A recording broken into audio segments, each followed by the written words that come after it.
You're tuning into Black and White Sports on YouTube. The no-holds-barred truth on sports. The main event starts. All right, Black and White Sports supporters. Well, my goodness, the WNBA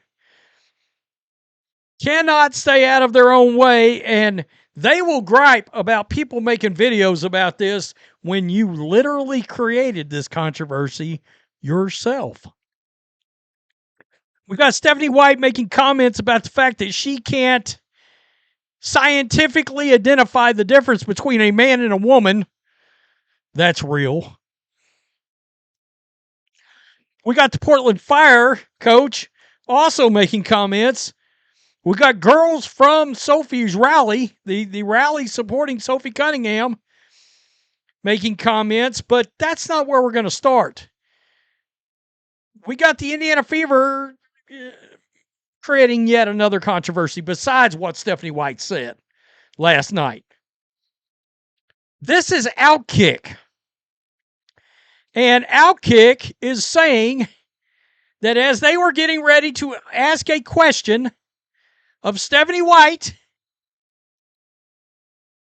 by the way, Caitlin Clark did not come out for reporters after her triple-double.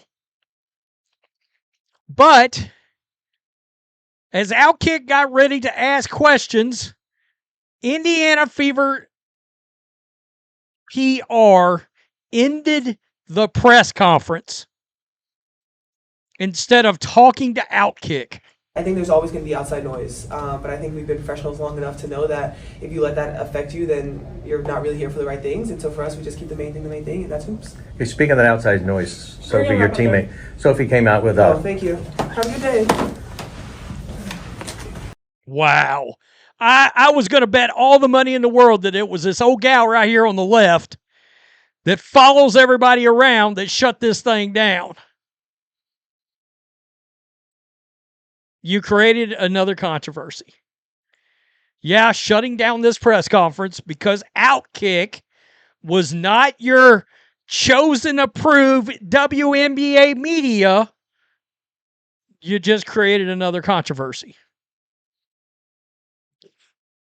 Unbelievable. Do you want to grow this sport or not? Because if you do, you're going to have to let outlets like OUTKICK, oh my God, that are owned by Fox News, actually ask questions. If you want this league to ever grow beyond the pus-filled bubble that is the WNBA media currently, because it's corrupt and it's infected. This is Portland booing Sophie.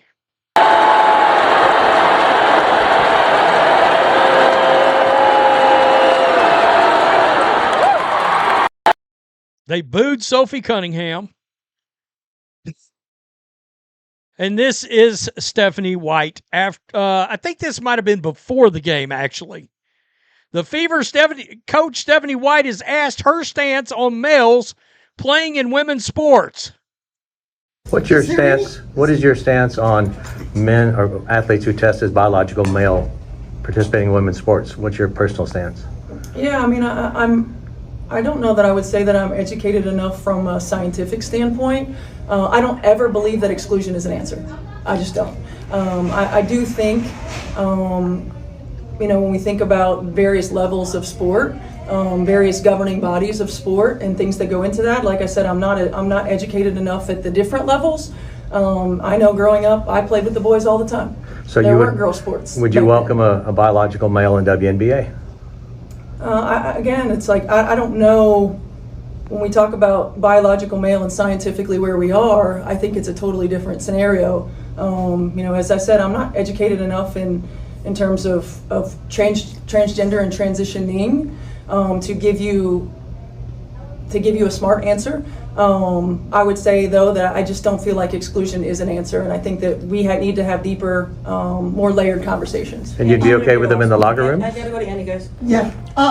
Is there any frustration, because you guys are in a really fantastic run, that this is distracting from that? There is a frustration, of course, because we want to talk about basketball, and we want to continue to work on our game, and we want to continue to grow as a team.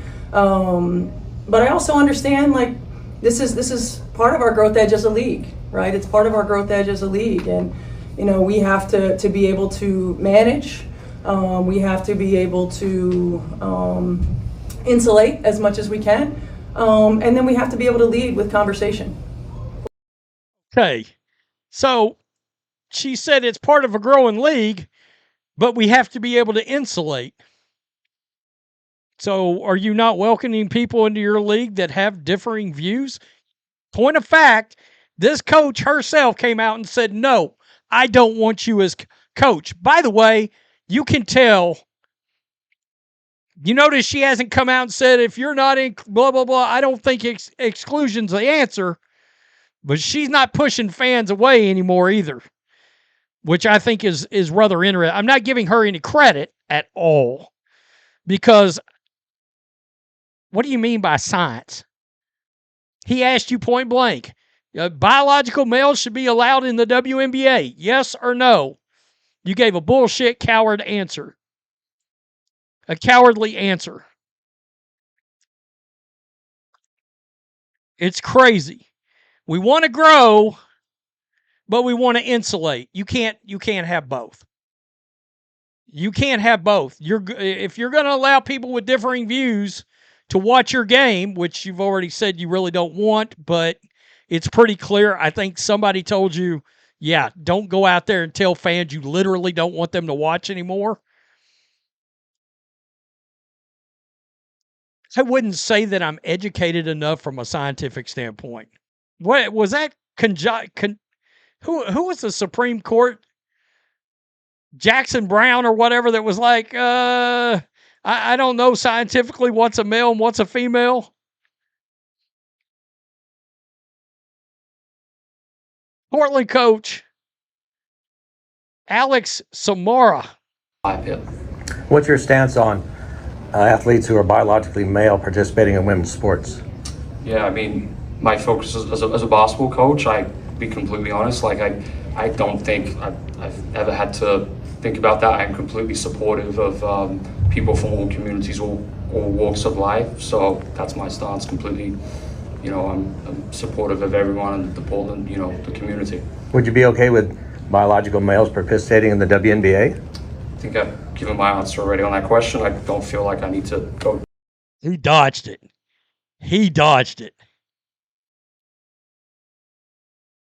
Quote, I don't ever believe exclusion is the answer. Cool, so you think Olympians should be excluded from Paralympics? 18-year-olds should be excluded from 12U heavyweights? Shouldn't be excluded from featherweights? Categories exist solely to exclude. Riley Gaines. WNBA's got a mess on its hands. All right, so we're here at it's the Fever and the Fire game at the Moda Center, and these young women showed up to do what? We showed up today here in support of Sophie Cunningham and her stance on biological men in women's sports, and being the first professional athlete to stand up and say that she doesn't think it's fair, and do it in a very respectful, kind, and loving way. So we're here to support her. Awesome. We're here to support Sophie in keeping women's sports about women and girls.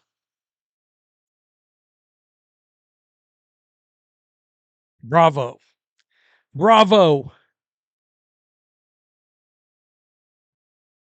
The league is a mess. You're shutting actual news outlets down. Indiana Fever PR. Wow.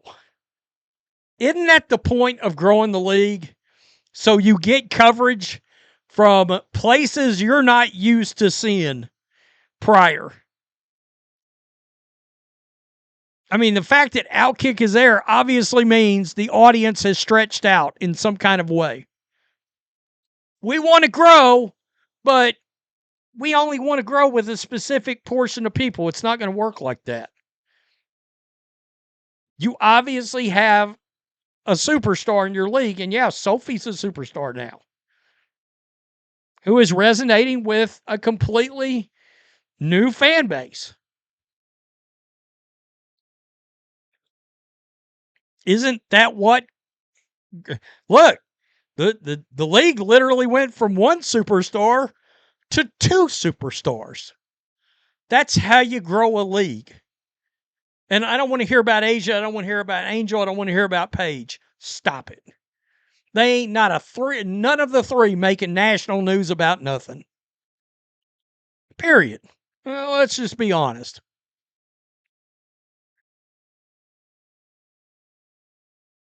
Tell me what you think. Peace. I'm out.